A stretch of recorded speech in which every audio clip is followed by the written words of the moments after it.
級制覇王者と大物食いの元世界王者の一戦を見るなら Unext で検索。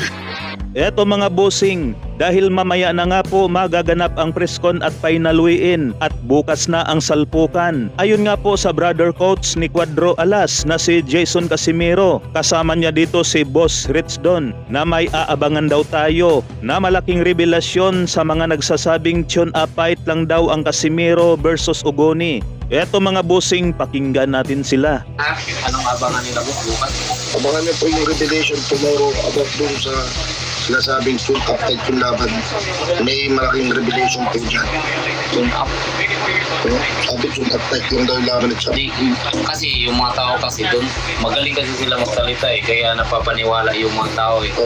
Tayo naman, hindi naman kami parang kung magsabi kami, hindi na problema namin kung hindi kayo maniwala. Basta kung naniwala kayo doon, problema na niya yun. Basta kami, pag nagbalita kami, totoo yung mga balita namin. Basta yun nga, kasi hindi naman kami nag-update. Ngayon na lang, sakyan na lang namin kung ano man yung sinasabi nila. Tune up, o sige, tune up. Pero darating naman yung panahon na yan na malalaman ninyo kung ano talaga. Kasi yun nga, bukas abangan ninyo. Tapos, ayan o, sabi nila, harangan. Hindi ko alam sa kanila, bakit? Balik nang papasok. Hindi ko alam sa kanila.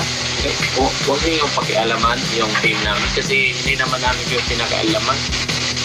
Kami, nagtitraining kami na nagtitraining. Ganda ng training natin. Mag-training kayo, kaya kayo nagkaganyan eh. Lagi na lang kami nakapantay, hindi na nagtitraining. Kaya tuloy. Basta nagpapasalamat po kami sa itong opportunity na to. Unang-una kay Mr. Honda and sa dalawang promoter namin, si Tisoy at yung dalawang magkapatid na Japanese, yan si Ishitaro o sa Iishi. Yan. At sa manager namin na si Igis Klimas at si De La Cruz. We'd like to invite you all Japanese and to all my fans and to all my supporters. Please watching this fight coming October 12. See you and let's go! Gang gang!